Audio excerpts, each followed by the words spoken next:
آج ہم نماز جنازہ کے بارے میں پڑھیں گے۔ کسی نے ایک چھوٹا سا واقعہ لکھا ہے کہ ایک پی ایچ ڈی ڈاکٹر صاحب کے والد کا انتقال ہوا تو انہوں نے ایک عالم دین سے کہا کہ آپ نے نماز جنازہ پڑھانا ہے۔ جنازے کے بعد اس ڈاکٹر نے زار و قطار رونا شروع کر دیا۔ لوگوں نے اس کو تسلی دی کہ ایسا صدمہ ہر آدمی کو پیش آتا ہے کہ تم اتنا نہ رو، اس لیے صبر کرنا چاہیے، لیکن وہ مسلسل روتا رہا۔ آخر کار عالم دین نے آگے بڑھ کر پوچھا کہ آپ اتنا کیوں رو رہے ہیں؟ اس نے کہا کہ میں اس وجہ سے نہیں رو رہا کہ میرے والد فوت ہو گئے، کیونکہ ہر ایک کو دنیا سے جانا ہے، میں تو اس بات پہ رو رہا ہوں کہ میرے والد نے مجھے اتنی دنیاوی تعلیم دلوائی لیکن جنازہ پڑھنا نہیں سکھایا، دین کی تعلیم نہیں دی۔ ہم اپنی اولاد کو کم از کم اتنا دین تو سکھا دیں کہ ہمارے مرنے کے بعد وہ ہمارے لیے دعا ہی کر سکیں۔ ہر شخص کو وہی ملتا ہے نا جس کی وہ تڑپ رکھتا ہے، طلب رکھتا ہے۔ اگر ہم یہ چاہتے ہیں کہ ہمارے بچے جو ہیں وہ دنیا میں بہت آگے جائیں تو ظاہر ہے ہماری ساری کی ساری کوشش صرف اسی بات کے لیے ہوگی، دوسری کسی بات کی سوچنے کا وقت نہ ہوگا۔ لیکن اگر ہمیں اپنی اور اپنے بچوں کی آخرت یاد ہو تو اس میں سے کچھ نہ کچھ وقت ایسی تعلیم کے لیے بھی ضرور نکالیں۔ بہت سے لوگ جنازے میں شریک ہوتے ہیں کیونکہ پڑھتے کچھ نہیں ہے، اس میں صرف ایکشن کر کے ختم کر دیتے ہیں کیونکہ پتہ ہی نہیں پڑھنا کیا ہے۔ ہو سکتا ہے آپ کو زندگی میں کبھی بھی موقع نہ ملے کسی کا جنازہ پڑھنے کا، لیکن آپ اپنے بچوں کو اس کی تعلیم تو دے سکتے ہیں۔ رسول اللہ صلی اللہ علیہ وسلم نے فرمایا، ما من رجل مسلم يموت فيقوم على جنازته 40 رجلا لا يشركون بالله شيئا الا شفعهم الله فيه۔ جس مسلمان کے جنازہ میں ایسے 40 آدمی شامل ہوں جنہوں نے اللہ کے ساتھ شرک نہ کیا ہو تو اللہ تعالیٰ اس میت کے حق میں ان کی سفارش قبول فرماتا ہے۔ یعنی نماز جنازہ میں جو دعا پڑھی جاتی ہے وہ میت کے حق میں قبول ہوتی ہے۔ نماز جنازہ پڑھنے کے لیے میت کی چارپائی اس طرح رکھیں کہ میت کا سر شمال کی سمت اور پاؤں جنوب کی جانب ہوں، پھر باوضو ہو کر صفیں باندھیں۔ میت اگر مرد ہے تو امام اس کے سر کے سامنے کھڑا ہو اور اگر عورت ہے تو اس کے درمیان کھڑا ہو۔ یعنی چارپائی رکھنے کا بھی ایک خاص طریقہ ہے اور کھڑے ہونے کا بھی، عورت کے لیے درمیان میں اور مرد کے لیے سر کی طرف۔ فرق کیوں رکھا گیا؟ کھڑا ہی ہونا نا، کہیں بھی کھڑے ہو سکتے ہیں، کیوں؟ امام کے کھڑے ہونے سے پتہ چل جائے گا کہ جنازہ کس کا ہے۔ بعض اوقات ایسا بھی ہوتا ہے نا کہ کچھ لوگ راہ چلتے ہی شریک ہو جاتے ہیں۔ اب جب فرق ہوگا تو پھر قدرتی طور پر دعا کا جو صیغہ ہے وہ بھی فرق ہو جائے گا مذکر اور مؤنث میں۔ پھر دل میں نیت کر کے دونوں ہاتھ کندھوں یا کانوں تک اٹھائیں اور پہلی تکبیر کہہ کر سورۃ فاتحہ پڑھیں۔ جنازے میں سورۃ فاتحہ۔ ابو امامہ بن سہل سے روایت ہے کہ نماز جنازہ میں سنت طریقہ یہ ہے کہ پہلے تکبیر کہی جائے، پھر فاتحہ پڑھی جائے، پھر نبی صلی اللہ علیہ وسلم پر درود اور میت کے لیے دعا کی جائے، اس کے بعد سلام پھیرا جائے۔ طلحہ بن عبداللہ بن عوف کہتے ہیں کہ میں نے ابن عباس کے پیچھے نماز جنازہ پڑھی تو آپ نے سورۃ فاتحہ پڑھی اور فرمایا، میں نے یہ اس لیے کیا ہے تاکہ تم جان لو کہ یہ سنت ہے۔ طلحہ بن عبداللہ کی ایک روایت میں فاتحہ کے بعد دوسری سورت پڑھنے کا بھی ذکر ہے۔ معلوم ہوا تکبیر اولیٰ کے بعد سورۃ فاتحہ کا پڑھنا سنت ہے۔ سورۃ فاتحہ اور دوسری سورت پڑھ کر امام کو دوسری تکبیر کہنی چاہیے، پھر نماز والا درود شریف پڑھیں، اس کے بعد تیسری تکبیر کہہ کر ان دعاؤں میں سے کوئی دعا پڑھیں۔ تو کس طرح ہوا؟ پہلی دفعہ اللہ اکبر کہہ کے سورۃ فاتحہ اور دوسری سورت پڑھ کر پھر اللہ اکبر کہہ کے درود شریف، پھر اللہ اکبر کہہ کے دعائے جنازہ۔ ٹھیک ہے، پہلی دعا، اللہم اغفر لحینا ومیتنا وصغیرنا وکبیرنا وذکرنا وانثانا وشاہدنا وغائبنا اللہم من احییتہ منا فأحیہ علی الایمان ومن توفیتہ منا فتوفہ علی الاسلام اللہم لا تحرمنا اجرہ ولا تضلنا بعدہ۔ اے اللہ، ہمارے زندہ اور مردے کو، چھوٹے اور بڑے کو، مرد اور عورت کو، حاضر اور غائب کو بخش دے۔ اے اللہ، ہم میں سے جس کو تو زندہ رکھے اسے اسلام پر زندہ رکھ، اور ہم میں سے جس کو تو فوت کرے اسے ایمان پر فوت کر۔ اے اللہ، ہمیں اس میت کے اجر سے محروم نہ رکھ اور اس کے بعد ہمیں کسی آزمائش میں نہ ڈال۔ دوسری دعا، اللہم اغفر لہ وارحمہ وعافہ واعف عنہ واکرم نزلہ ووسع مدخلہ واغسلہ بالماء والثلج والبرد ونقہ من الخطایا كما نقيت الثوب الأبيض من الدنس وأبدله دارا خيرا من داره وأهلا خيرا من أهله وزوجا خيرا من زوجه وأدخله الجنة وأعذه من عذاب القبر وقہ فتنۃ القبر وعذاب النار۔ الہی اسے معاف فرما، اس پر رحم فرما، اسے عافیت میں رکھ، اس سے درگزر فرما، اس کی بہترین مہمانی فرما، اس کی قبر فراخ فرما، اس کے گناہ پانی، اولوں اور برف سے دھو ڈال، اسے گناہوں سے اس طرح صاف کر دے جیسے تو سفید کپڑے کو میل سے صاف کرتا ہے، اسے اس کے دنیا والے گھر سے بہتر گھر، دنیا کے لوگوں سے بہتر لوگ اور اس کی بیوی سے بہتر جوڑا عطا فرما، اسے بہشت میں داخل فرما اور فتنہ قبر، عذاب قبر اور عذاب جہنم سے بچا۔ تیسری دعا، اللہم ان فلان ابن فلان فی ذمتک وحبل جوارک فقہ من فتنة القبر وعذاب النار وانت اہل الوفاء والحمد اللہم فاغفر له وارحمہ انک انت الغفور الرحیم۔ الہی یہ فلاں بن فلاں تیرے ذمے اور تیری رحمت کے سائے میں ہے، اسے فتنہ قبر، عذاب قبر اور آگ کے عذاب سے بچا، تو اپنے وعدے وفا کرنے والا اور لائق تعریف ہے۔ الہی اسے معاف فرما دے اور اس پر رحم فرما، بلا شبہ تو بخشنے اور رحم کرنے والا ہے۔ چوتھی دعا، اللہم عبدک وابن امتک احتاج الی رحمتک وانت غنی عن عذابہ ان کان محسنا فزد فی حسناتہ وان کان مسیئا فتجاوز عنہ۔ الہی تیرا یہ بندہ، تیری بندی کا بیٹا تیری رحمت کا محتاج ہے، تو اسے عذاب نہ دے تو تجھے کیا پرواہ، اگر یہ نیک تھا تو اس کی نیکیوں میں اضافہ فرما، اور اگر گناہ گار تھا تو اسے معاف فرما دے۔ جب کہیں ڈیتھ ہو یہ دعائیں پرنٹ کر کے کاپی کر کے لوگوں کو دی جانی چاہیے، وہاں بیٹھ کے لوگ گپ شپ کرتے ہیں یا اپنا اپنا قرآن پڑھ کے چلے جاتے ہیں، اور جو مردے کو ضرورت ہوتی ہے اس کی طرف کوئی توجہ ہی نہیں کرتا۔ جنازے کے مسائل، رسول اللہ صلی اللہ علیہ وسلم نے فرمایا، جو مومن ثواب کی نیت سے کسی مسلمان کے جنازے کے ساتھ جاتا ہے، اس کے ساتھ رہتا ہے، اس کا جنازہ پڑھتا ہے اور اس کو دفن کر کے فارغ ہوتا ہے، تو اس کے لیے 2 قرات ثواب ہے، ہر قرات احد پہاڑ کے برابر ہے، اور جو صرف جنازہ پڑھ کر واپس آ جاتا ہے تو اس کے لیے 1 قرات ہے۔ رسول اللہ صلی اللہ علیہ وسلم نے فرمایا، میت کو جلد دفن کرو، اگر وہ نیک ہے تو جس طرف تم اسے بھیج رہے ہو وہ اس کے لیے فائدہ مند ہے، اور اگر وہ برا ہے تو اس کو اپنی گردنوں سے اتار دو گے۔ سنت یہ ہے کہ نماز جنازہ میں سورۃ فاتحہ اور دعائیں آہستہ پڑھی جائیں۔ حضرت عبداللہ بن عباس نے جنازہ میں تعلیماً فاتحہ بلند آواز سے پڑھی۔ تعلیماً کا کیا معنی ہے؟ سکھانے کے لیے، جیسے صلاۃ التسبیح اگر کبھی اونچی پڑھ دی جائے تاکہ لوگوں کو اگر وہ کلمہ نہیں آتا تو سن سن کے یاد کر لیں، تو صحابہ کرام کے طرز عمل سے اس کی رخصت موجود ہے۔ اس کو روٹین نہیں بنانا چاہیے، لیکن ایک غرض کے فرق ہونے سے طریقے میں کچھ نہ کچھ فرق کیا جا سکتا ہے، اور اگر وہ خاص طور پر صحابی سے ثابت ہو۔ لہٰذا نماز جنازہ میں امام تعلیماً اونچی آواز سے قرات کر سکتا ہے، کیونکہ بہت سے لوگ ایسے جنازے میں آج شریک ہوتے ہیں نا جن کو پتہ ہی نہیں ہوتا کہ اب پڑھنا کیا ہے۔ یہاں نیچے حاشیہ دیکھیے 4 نمبر، تعلیم کے علاوہ مطلقاً جائز ہونے کی بنا پر بھی بلند آواز سے جنازہ پڑھایا جا سکتا ہے۔ چنانچہ عوف بن مالک فرماتے ہیں، نبی صلی اللہ علیہ وسلم نے نماز جنازہ میں ایک دعا پڑھی جو میں نے یاد کر لی، اور میں نے تمنا کی کہ کاش یہ میرا جنازہ ہوتا، یعنی اتنی اچھی دعا ہوئی اس کے لیے۔ نبی صلی اللہ علیہ وسلم نے فرمایا، جب تم جنازہ دیکھو تو کھڑے ہو جاؤ، جو شخص جنازے کے ساتھ جائے اس وقت تک نہ بیٹھے جب تک جنازہ نہ رکھا جائے۔ نبی صلی اللہ علیہ وسلم نے شہداء کو خون سمیت دفنانے کا حکم دیا، نہ ان پہ نماز جنازہ پڑھی نہ ان کو غسل دیا۔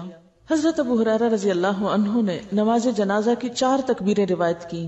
حضرت زید بن ارقم رضی اللہ عنہ نماز جنازہ پر 4 تکبیرات کہتے، ایک جنازے پر انہوں نے 5 تکبیرات کہیں اور فرمایا رسول اللہ صلی اللہ علیہ وسلم اس طرح بھی کرتے تھے، یعنی اس کی بھی گنجائش ہے۔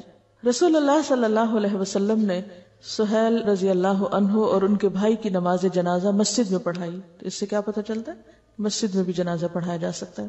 صدیق اکبر کی نماز جنازہ بھی مسجد میں پڑھی گئی۔ فاروق اعظم کی نماز جنازہ حضرت صہیب نے مسجد میں پڑھائی۔ رسول اللہ صلی اللہ علیہ وسلم نے فرمایا، 4 مسلمان جس مسلمان کی تعریف کریں اور اچھی شہادت دیں، اللہ اس کو جنت میں داخل کرے گا۔ ہم نے عرض کیا اور 3؟ آپ نے فرمایا 3 بھی۔ ہم نے عرض کیا اور 2؟ آپ نے فرمایا 2 بھی۔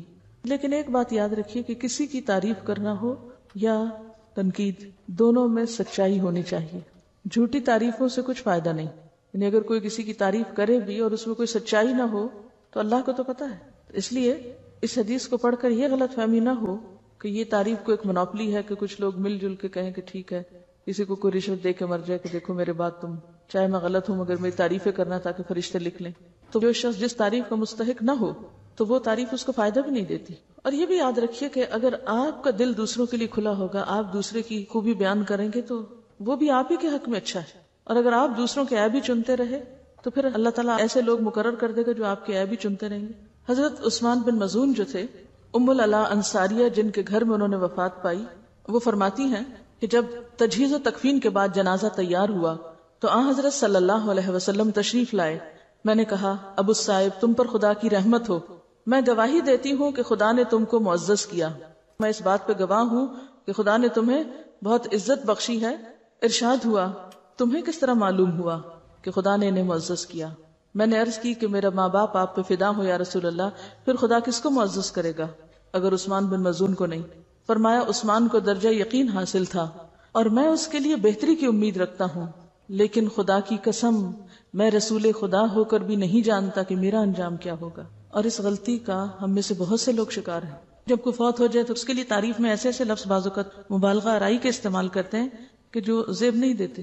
مثلا ایک جملہ آپ نے سنا ہوگا، میرے والد جنتی یہ فرمایا کرتے تھے. یہ لفظ مجھے کئی دفعہ سننے کا اتفاق ہوا ہے، میرے والد جنتی. کس نے کہا وہ جنتی ہیں؟ کس نے کہا؟ آپ یہ تو کہہ سکتے مجھے امید ہے، لیکن کسی کے بارے میں یہ کہنا کہ تم جنتی ہو یا فلاں جنتی ہو یا ایسی تعریف کرنا، اللہ کے رسول صلی اللہ علیہ وسلم نے اس سے منع فرمایا ہے. جہاں ایک طرف تعریف جو ہے وہ بخشش کا ذریعہ ہے مردے کی، وہاں جھوٹی تعریف آپ کی پکڑ کا ذریعہ ہے. آپ غیب دانی کا دعویٰ کر رہے ہیں. تو الفاظ کے استعمال میں بہت محتاط ہونے کی ضرورت ہے. اور آپ کو معلوم ہے کہ یہ ان عثمان کے بارے میں آپ کہہ رہے ہیں کہ آپ کو ان کی وفات کا اتنا شدید غم تھا کہ آپ نے 3 دفعہ جھک کر ان کی پیشانی کو بوسہ دیا، یعنی ڈیڈ باڈی کی پیشانی کو 3 دفعہ جھک کے بوسہ دیا، اور اتنا روئے آپ کہ آپ کے آنسوں سے ان کا چہرہ تر ہو گیا. اور آپ نے فرمایا کہ ابو صاحب میں تم سے جدا ہوتا ہوں، تم دنیا سے اس طرح نکل گئے کہ تمہارا دامن ذرا بھی اس سے ملوث نہ ہوا، یعنی تمہارے اندر کوئی دنیا کی محبت نہ تھی. لیکن جب انہی کے بارے میں یہ کہا گیا کہ یہ جنتی ہیں تو آپ وہاں خاموش نہیں رہے. آپ نے کہا تمہیں کیسے پتا چلا؟ مجھے تو اپنے بارے میں نہیں پتا. اور پھر آپ نے خود ان کی جنازہ کی نماز پڑھائی، قبر کے کنارے کھڑے ہو کر اہتمام سے دفن کرایا اور بہت ہی ان کی قدردانی کی، لیکن ناروا تعریف نہیں. اعتدال کا دامن تھامنا سب سے مشکل کام ہے دنیا میں، سب سے مشکل کام ہے دنیا میں اعتدال سے رہنا. ہم جب کسی کی تعریف کرنے لگتے ہیں تو کیا کرتے ہیں؟ اس میں مبالغہ آرائی، جھوٹ، غلط بیانی، جس کا وہ مستحق نہیں وہ بھی باتیں کہ کیا پتا اس سے اس کی بخشش ہو جائے، لہٰذا کہہ دو جو کہنا ہے، چاہے دل کچھ کہہ رہا اور زبان کچھ اور. آپ نے عام طور پہ دیکھا ہوگا جب کوئی فوت ہوتا ہے تو لوگ جھوٹی سچی تعریفیں شروع کر دیتے ہیں، چاہے وہ ڈیزرو کرتا ہو یا نہ کرتا ہو، شاید یہی سوچ کے کہ چلو اس سے اس کی بخشش ہو جائے گی. اسی طرح کسی سے اختلاف ہو تو اس موقع پر دامن تھام کے، دل تھام کے انصاف کی بات کرنا، یہ بھی دیکھنے میں نہیں آتا.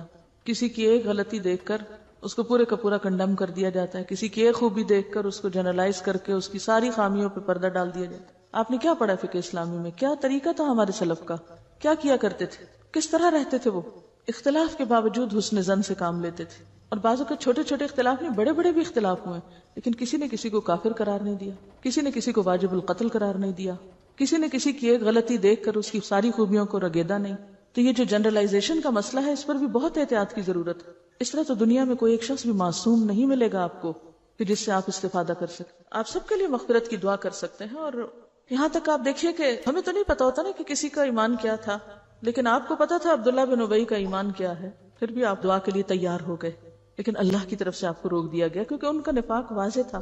تو ظاہر کافر کے لیے دعا مانگنا منع ہے، مشرک کے لیے منع ہے، منافق کے لیے منع ہے. لیکن آج کے دور میں آپ کسی کا نفاق نہیں جانتے، اس لیے اپنی طرف سے حسن ظن رکھتے ہوئے ہر ایک کے لیے بھلے کی دعا کر دیں، لیکن جھوٹی تعریفیں کسی کی بھی نہ کریں، اور نہ ہی کسی سے اختلاف پر غلط زبان استعمال کریں.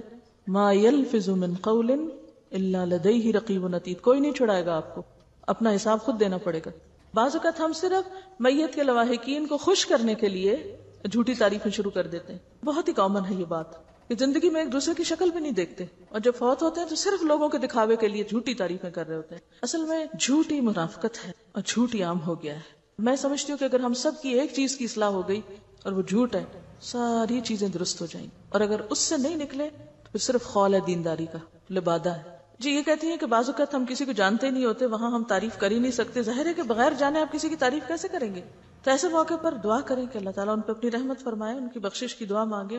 کبھی بھی کچھ کہنے لگے تو ذرا رک کے ضرور سوچا کریں یہ بات میرے دل کی بات ہے یا بس دوسرے کو خوش کرنے کے لیے کہہ رہی ہیں. دیکھیے کوئی اگر ہم سے خوش ہو بھی گیا تو کیا دے گا ہمیں، بتائیں تھوڑی دیر کے لیے سوچیں کیا دے گا کوئی. اور اگر کوئی ہم سے ناراض ہو بھی گیا کیا نقصان ہو جائے گا؟ بندوں کے ہاتھ میں ہمارا رزق ہے، اللہ کو ناراض کرتے ہیں پرواہ ہی نہیں، فکر ہی نہیں. اسی طرح شہید کہنے سے بھی روکا گیا ہے، اور یہ کتنا کامن ہے ہمارے ملک میں، ہر دوسرا بندہ شہید ہے. ٹھیک ہے اللہ سب کی شہادت قبول کرے، کیونکہ شہادت تو نیت کے ساتھ ہے. غائبانہ نماز جنازہ. غائبانہ نماز جنازہ پڑھنے پر نجاشی کے قصے سے دلیل لی جاتی ہے. یہ قصہ صحیح بخاری اور صحیح مسلم میں موجود ہے. حبشہ میں نجاشی کی وفات ہوئی اور مدینہ میں رسول اللہ صلی اللہ علیہ وسلم نے صحابہ کو ہمراہ لے کر اس کی نماز جنازہ پڑھائی. اس سے معلوم ہوا کہ میت کی غائبانہ نماز جنازہ پڑھی جا سکتی ہے. یہی جمہور کا مسلک ہے، کسی صحابی سے اس کی ممانعت مروی نہیں. اب یہ جو اصل مؤلف ہے ان کے اوپر حاشیہ ہے، اختلافی بات ہے. کچھ لوگوں نے حدیث قبول نہیں کی، انہوں نے مختلف قیدیں، شرطیں اور عذر تراشے ہیں، لیکن یہ سب ان کے اپنے عقلی خیالات ہیں، شرعاً اس کی کوئی دلیل نہیں. جب آپ نے ایک کام کر دیا تو کیا ہوا؟ دلیل ہو گئی. مثلاً یہ کہا جاتا ہے کہ یہ عمل نبی صلی اللہ علیہ وسلم کے ساتھ خاص تھا، مگر یاد رہے کہ نبی صلی اللہ علیہ وسلم کا ہر عمل پوری امت کے لیے اسوہ اور نمونہ ہے. اس لیے آپ کا کوئی عمل آپ کے ساتھ اس وقت تک خاص نہیں قرار دیا جا سکتا جب تک کہ اس کے خاص ہونے کی کوئی واضح دلیل نہ ہو. یعنی یہ ثابت کرنا کہ یہ آپ کے لیے خاص ہے، اس کے لیے بھی دلیل ہونی چاہیے. یہ بھی کہا جاتا ہے کہ آپ کے لیے نجاشی کی میت سے پردہ ہٹا دیا گیا تھا، مگر اولاً تو اس کی کوئی صحیح روایت نہیں. دوسرے یہ کہ اگر پردہ ہٹا بھی دیا گیا ہو تو یہ خاص ہونے کی دلیل نہیں بن سکتا، کیونکہ یہ تو اس بات کی کوئی دلیل نہیں کہ پردے کا ہٹایا جانا ہی اس نماز کے مشروع ہونے کی بنیاد تھی. دوسرے نبی صلی اللہ علیہ وسلم نے گہن کی نماز پڑھائی. دوران نماز آپ کو جنت و جہنم دکھائی گئی. کیا کوئی کہہ سکتا ہے کہ چونکہ آپ کے بعد کسی کو جنت و جہنم نہیں دکھائی جائے گی اس لیے گہن کی نماز آپ کے ساتھ خاص ہوئی اور کسی اور کے لیے مشروع نہیں؟ اگر آپ نے گہن کی نماز پڑھی تو سب کے لیے پڑھنی جائز ہے. یہ بھی کہا جاتا ہے کہ یہ نماز نبی صلی اللہ علیہ وسلم نے صرف نجاشی کے لیے پڑھی. دوسرے صحابہ کی وفات ہوئی اور آپ کو خبر بھی ملی، مگر آپ نے ان کی نماز جنازہ غائبانہ نہیں پڑھی. مگر یہ بھی صحیح نہیں، کیونکہ نجاشی کی وفات پر رجب 9 ہجری میں یہ نماز جنازہ غائبانہ مشروع ہوئی، اور اس وقت سے آپ صلی اللہ علیہ وسلم کی وفات تک آپ سے دور دراز کسی صحابی کے وفات پانے کا کوئی ذکر نہیں ملتا. ٹھیک ہے، یعنی ان کے خیال میں نجاشی کی وفات کب ہوئی؟ 9 ہجری میں، اور اس کے بعد آپ کی زندگی میں کوئی ایسا واقعہ نہیں ہوا کہ صحابہ کی وفات کی خبر سنی ہو. اور اگر کسی کی وفات ہوئی بھی اور آپ کو اس کا علم بھی ہوا، پھر بھی آپ نے اس کی غائبانہ نماز جنازہ نہ پڑھی، تو زیادہ سے زیادہ یہ بات اس کی دلیل ہوگی کہ نماز غائبانہ چھوڑی جا سکتی، تخصیص کی دلیل نہ ہوگی. باقی رہے شہداء تو بالعموم ان کی نماز جنازہ پڑھی نہیں جاتی. تو بہت سے صحابہ کرام جو باہر جا کے کہیں فوت ہوئے وہ شہید کے درجے میں تھے. یہ بھی کہا جاتا ہے کہ نجاشی ایسی جگہ فوت ہوا تھا جہاں کوئی نماز جنازہ پڑھنے والا نہ تھا، مگر سیرت نگاروں نے لکھا ہے کہ مکہ میں حبشہ کی ایک جماعت نے آ کر ایمان قبول کیا تھا. یہ بھی کہا جاتا ہے کہ نجاشی ایسی جگہ فوت ہوا تھا جہاں کوئی نماز جنازہ پڑھنے والا نہ تھا، مگر سیرت نگاروں نے لکھا ہے کہ مکہ میں حبشہ کی ایک جماعت نے آ کر ایمان قبول کیا تھا، جس پر وَإِذَا سَمِعُوا مَا أُنزِلَ إِلَى الرَّسُولِ اور دوسری آیات نازل ہوئیں. پھر مدینہ میں ان کی ایک بڑی مومن جماعت تشریف لائی تھی. یعنی یہ تو بات بعید ہے، بہت عقل سے دور ہے کہ اتنے مسلمان ایک جگہ ہوں اور وہ اپنے معزز ترین بادشاہ کی نماز جنازہ ادا نہ کریں، لہٰذا یہ عذر درست نہیں ہے. قبر پر نماز جنازہ، یعنی ایک بار اگر کوئی شخص دفن ہو چکا ہو تو کیا پھر بھی جنازہ پڑھا جا سکتا ہے؟ حضرت ابو ہریرہ رضی اللہ عنہ سے روایت ہے کہ سیاہ رنگ کی ایک خاتون مسجد نبوی میں جھاڑو پھیرا کرتی تھی. وہ نظر نہ آئی تو آپ نے اس کے بارے میں پوچھا. صحابہ نے بتایا کہ وہ فوت ہو گئی. آپ نے فرمایا تم نے مجھے کیوں نہ اطلاع کی، مجھے اس کی قبر بتاؤ. صحابہ نے آپ کو اس کی قبر بتائی. پھر آپ نے قبر پر نماز جنازہ پڑھی اور فرمایا یہ قبریں تاریکی اور ظلمت سے بھری ہوتی ہیں، میری نماز کے سبب اللہ تعالیٰ ان کو روشن کر دیتا ہے. تو اس سے کیا پتہ چلتا ہے کہ مسجد کی صفائی، ایسی جگہ کی صفائی جہاں اللہ کا ذکر بلند کیا جائے، بڑی سعادت کے کاموں میں سے، اس کو خوشی اور شوق سے کرنا چاہیے، اس کو اپنی شان کے خلاف نہیں سمجھنا چاہیے. دین کی صحیح تعلیم کو عام کرنا کتنا ضروری ہے، اور اس کا فائدہ ہمیں دنیا میں بھی کس طرح پہنچتا ہے. اگر ہم لوگوں کو شرک سے منع نہیں کریں گے تو ہمارے جنازے میں پھر کون پڑیں گے؟ اور اگر آپ ایسی تعلیم عام کرتے ہیں اور آپ کی اس تعلیم سے لوگوں کے عقیدے درست ہوتے ہیں اور وہ مرنے کے بعد آپ کے لیے دعا کرتے ہیں تو وہ دعائیں آپ کے لیے فائدہ مند ہوں گی. یعنی کر بھلا ہو بھلا، آپ دوسروں کے ساتھ مہربانی کریں، اللہ آپ پر مہربان ہوگا. یعنی نیکی کا ایک سلسلہ شروع ہو جاتا ہے نا. عورتوں کی الگ سے جنازے کی کوئی نماز نہیں ہے اور نہ ہی غائبانہ پڑھنے کا کوئی ثبوت ہے. صرف زیادہ یہی ہے کہ آپ کہیں موجود ہیں اور نماز ہو رہی ہے تو پیچھے ویسے باتیں کرنے کی بجائے اگر جیسے کسی بھی نماز میں عورتیں پیچھے صف بنا لیتی ہیں تو بنا لیں، ورنہ اہتمام کے ساتھ جانا ضروری نہیں ہے۔ مسجد نبی میں بھی اور حرم مکی میں بھی دونوں جگہ پر آپ نے دیکھا ہوگا کہ ہر نماز کے بعد تقریباً جنازے ہوتے ہیں۔ تو اگر آپ کو اللہ تعالیٰ عمرہ یا حج کی توفیق دے تو آپ خاص طور پر اس چیپٹر کو پڑھ کے دعائیں یاد کر کے جائیں تاکہ زیادہ سے زیادہ اس موقع سے فائدہ اٹھائیں۔ یہ کہتی ہیں کہ بعض اوقات یہ لکھا ہوتا ہے کہ وہ فلسطین میں جو لوگ شہید ہوئے ان کا غائبانہ جنازہ پڑھا جائے اور بڑے بڑے بینرز لگے ہوتے ہیں۔ عام طور پر ایسی چیزیں جو ہیں ان کو خاص طور پر آپ دیکھیں کہ جن علاقوں میں یہ ساری ڈسٹربنس ہے وہاں جنازوں کو ایک سیاسی ہتھیار کے طور پر استعمال کیا جا رہا ہے۔ یاسر عرفات کا جنازہ آپ نے دیکھا ہوگا، دیکھا تھا کسی نے؟ مجھے ٹیلی ویژن پہ دیکھنے کا اتفاق ہوا تھا۔ سوچ رہی تھی کہ میت کی بھی توہین ہے اس میں کہ کوئی کسی کی سن نہیں رہا تھا، شیخم دھاڑ، دھکم پیل، طوفان بدتمیزی، اور کوئی کسی کے اوپر رکت نہیں۔ جنازے کے ساتھ کس طرح چلنا چاہیے؟ ہم کب تک صرف مظاہروں کی سیاست کرتے رہیں گے؟ کب تک صرف احتجاجی سیاستیں کرتے؟ کب تک جنازوں کی سیاست کرتے رہیں گے؟ یہ جنازوں کی سیاست ہے کہ صرف ایک پریشر گروپ بلڈ کرنے کے لیے آپ جنازے کو اور ایک ایسے وقت کو استعمال کریں کہ دوسرے اس وقت جذباتی کیفیت میں ہیں۔ یہ تو دوسروں کے جذبات سے کھیلنے والی بات ہے، یعنی ایموشنل ایکسپلائٹیشن ہے میرے خیال میں تو۔ اور اتنا لمبا چوڑا گھمانا سڑکوں کے اوپر، یہ کس سنت سے ثابت ہے؟ ہونا تو یہ چاہیے جہاں کو فوت ہوا ہے قریبی جگہ پہ جا کے دفنا دیا جائے اس کو۔ مسلمانوں کی تربیت کو معلوم نہیں کیا ہو گیا، کسی نان مسلم کنٹری میں آپ دیکھیں معذتوں کا جنازہ یا اور لوگوں کے، پھر آپ کہیں گے تو چائنیز کو تعریفیں کرتی ہیں اور صرف مسلمانوں کی ان کو تحقیر کرنی آتی، کیونکہ ہم اپنی غلطی ماننے کو جو تیار نہیں، صرف ایک فخر کی نفسیات میں مبتلا ہیں کہ ہم سب سے اچھے لوگ ہیں، چاہے ہم ہر کام سنت کے خلاف کر رہے ہوں۔ آپ صلی اللہ علیہ وسلم کی تو خیر ایک ایکسیپشنل صورت تھی، لیکن اس وقت کیا ہوا تھا؟ لوگ آتے تھے، اپنا آئے، دروشی پڑھا اور گئے، آئے اور گئے، عورتیں مرد بچے سب، کبھی بھی جنازوں کو سڑکوں پہ نہیں پھرایا گیا۔ چلیے آگے پڑھتے ہیں۔ تدفین اور زیارت۔ عقبہ بن عامر رضی اللہ عنہ کہتے ہیں کہ 3 ساعات کان رسول اللہ صلی اللہ علیہ وسلم ینہانا ان نصلی فیہن او ان نقبر فیہن موتانا حین تطلع الشمس بازغتا حتی ترتفع وحین یقوم قائم الظہیرۃ حتی تمیل الشمس وحین تضیف الشمس للغروب حتی تغرب۔ رسول اللہ صلی اللہ علیہ وسلم نے 3 اوقات میں نماز پڑھنے اور مردوں کو دفن کرنے سے منع فرمایا۔ نمبر 1 طلوع آفتاب کے وقت حتیٰ کہ بلند ہو جائے۔ نمبر 2 جب سورج دوپہر کے وقت عین سر پر ہو حتیٰ کہ ڈھل جائے۔ اور نمبر 3 غروب آفتاب کے وقت حتیٰ کہ غروب ہو جائے، یعنی جن اوقات میں نماز پڑھنا منع ہے انہی میں دفنانا بھی۔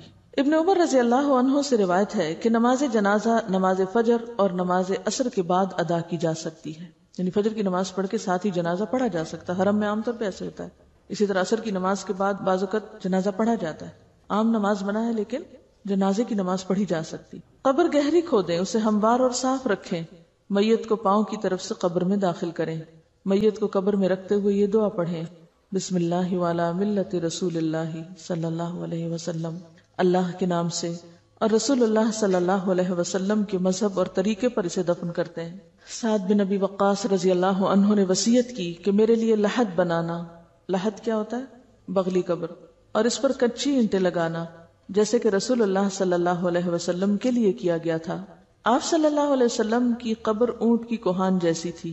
پھر قبر پر مٹی ڈال کر سب لوگ میت کے لیے بخشش اور ثابت قدمی کی دعا مانگیں۔ جنازہ کے بعد قبرستان سے نکل کر دعا کرنا رسول اللہ صلی اللہ علیہ وسلم سے ثابت نہیں۔ قبروں کو پختہ بنانے کی ممانعت۔ قبروں کو اونچا کرنا، پختہ بنانا، ان پر گنبد اور قبے بنانا حرام ہے۔ جابر رضی اللہ عنہ کہتے ہیں کہ رسول اللہ صلی اللہ علیہ وسلم نے پختہ قبریں اور ان پر عمارت وغیرہ بنانے سے منع کیا۔ نیز آپ نے قبر پر بیٹھنے اور ان کی طرف منہ کر کے نماز پڑھنے سے بھی منع فرمایا ہے، چاہے کوئی شخص مجاور بن کے بیٹھے یا چلہ کشی کے لیے، سب ناجائز ہے۔ رسول اللہ صلی اللہ علیہ وسلم نے قبروں پر لکھنے سے بھی منع فرمایا۔ حضرت علی بیان کرتے ہیں کہ مجھے رسول اللہ صلی اللہ علیہ وسلم نے حکم دیا کہ میں ہر تصویر مٹا دوں اور ہر اونچی قبر برابر کر دوں۔ ام حبیبہ اور ام سلمہ نے رسول اللہ صلی اللہ علیہ وسلم سے ایک گرجے کا ذکر کیا کہ اس میں تصویریں لگی تھی، یعنی حبشہ کے علاقے میں جب یہ ہجرت کر کے گئی ہیں، کیونکہ عرب میں تو گرجا نہیں تھا۔ آپ نے فرمایا جب ان لوگوں کا کوئی نیک شخص مر جاتا تو وہ اس کی قبر پر مسجد بناتے اور وہاں تصویریں بناتے۔ قیامت کے دن یہ لوگ اللہ کے سامنے بدترین مخلوق ہوں گے۔ رسول اللہ صلی اللہ علیہ وسلم نے آخری بیماری مرض الموت میں فرمایا اللہ تعالیٰ یہود و نصارہ پر لعنت کرے جنہوں نے اپنے پیغمبروں کی قبروں کو مسجدیں بنا لیا۔ حضرت عائشہ نے فرمایا اگر اس بات کا ڈر نہ ہوتا کہ لوگ آپ کی قبر کو مسجد بنا لیں گے تو آپ کی قبر کھلی جگہ میں ہوتی، یعنی اس ریسٹرکٹڈ ایریا میں نہیں۔ اور یاد رکھیے کہ یہ جو قبر کے ساتھ مسجد نبوی ہے یہ قبر کی وجہ سے نہیں بنائے گی، مسجد پہلے تھی اور قبر قریب بنائے گی اور پھر وسعت کی وجہ سے وہ ایک طرح سے جیسے مسجد کے اندر شامل ہوگی، حالانکہ اب بھی وہ ایک طرح سے الگ ہے، ایک کارنر پر ہے، بیچ میں نہیں آئی، ساری ایکسٹینشن پیچھے کی طرف ہوئی، آگے نہیں ہوئی۔ رسول اللہ صلی اللہ علیہ وسلم نے فرمایا میں نے تمہیں قبروں کی زیارت سے منع کیا تھا، اب تم ان کی زیارت کیا کرو۔ ایک روایت میں ہے قبروں کی زیارت موت یاد دلاتی ہے۔ شیخ البانی فرماتے ہیں نبی صلی اللہ علیہ وسلم نے قبروں کی زیارت کرنے والی عورتوں پہ لعنت کی، مگر اس کے بعد آپ نے اجازت دے دی تو اس میں مرد عورت دونوں شامل ہیں۔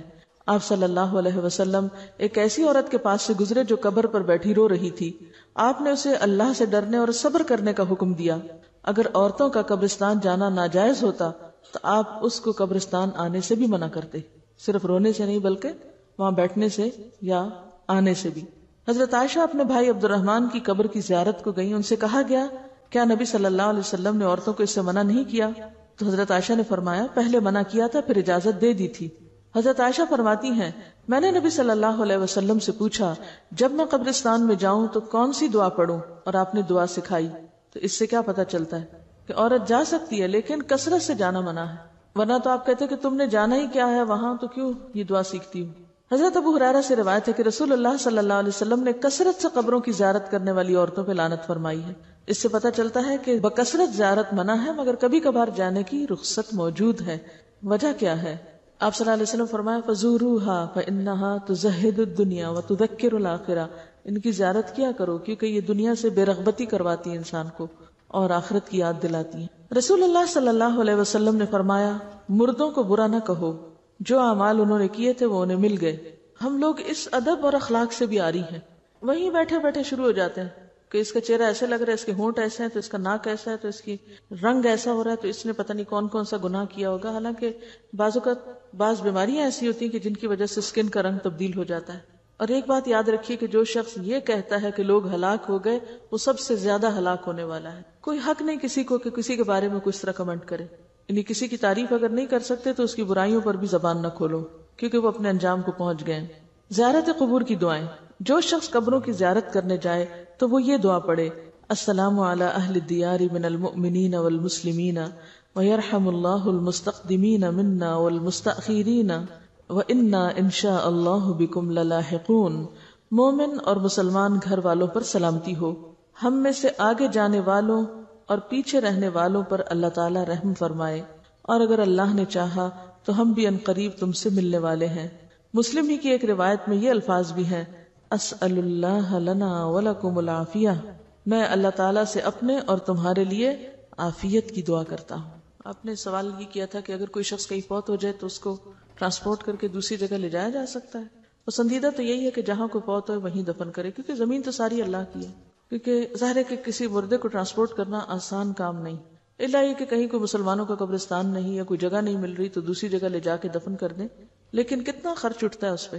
مجھے یاد ہے کہ ایک زمانہ تھا کہ جب انگلینڈ میں رہنے والے مسلمان تقریباً سارے مردوں کو پاکستان روانہ کرتے تھے اور اس کے لیے باقاعدہ فنڈ ریزنگ کرتے، چندے اکٹھے کرتے اور ہزاروں پاؤنڈ اس پہ خرچ کرتے تھے۔ میرے خیال میں اگر وہیں پر قبرستان کا انتظام کر لیتے، جب اپنے گھر انہوں نے وہاں بنائے ہوئے ہیں تو مردوں کے لیے پاکستان ہی کیوں، ان کو بھی وہیں چھوڑ دیں۔ اسی پیسے سے اگر ہر کوئی اپنے اس مردے کے نام پہ ایک ایک اسکول اپنے گاؤں میں بنوا دیتا تو کتنے بچوں کی تعلیم کا انتظام ہو جاتا اور اس مردے کے لیے بھی صدقہ جاریہ ہوتا۔ ہم بعض اوقات غیر ضروری جگہوں پر مال خرچ کرتے ہیں، حالانکہ اس سے بہتر مقامات اور مواقع موجود ہوتے ہیں جن پہ اگر تھوڑا سا غیر جذباتی ہو کے سوچا جائے تو بہت فائدہ ہو سکتا ہے۔ جیسے اگر ایک مردے کے اوپر 1000 پاؤنڈ بھی خرچ آئے، مجھے نہیں معلوم آج کل کتنا ٹکٹ ہے مردے کے لیے، کیونکہ وہ ایک سواری کا نہیں، ویسا 2 یا 3 کے برابر ٹکٹ ہوتا ہے، اس کو ویسے بھی وہ لگیج میں ڈال کے بھیجتے ہیں، اندر جہاز میں اوپر تھوڑی رکھتے ہیں۔ تو کرامت کے بھی خلاف بات بنتی ہے نا، ایک شخص جو فوت ہو چکا ہے اب اس نے جانا زمین میں ہی ہے، وہاں اس زمین میں ڈالنے کے لیے کسی اور زمین میں آپ اس کو بھیج رہے ہیں، اور پھر اس سے حاصل کیا ہوگا؟ یعنی صرف دوسروں کی تسلی کے لیے، اور پھر اس پہ کتنے کتنے دن گھروں میں، وہ تو ایک خرچہ ہے نا کہ ٹکٹ آپ کو وہاں سے لینا پڑے گا، اس کے لیے 1000 پاؤنڈ اگر لگتا ہے تو آج کل 1000 پاؤنڈ جو ہے وہ تقریباً میرے خیال ہے لاکھ کے برابر ہے، یہ زیادہ ہے، میرے خیال ہے 1,14,000 یا 20 کچھ اس طرح بنے گا۔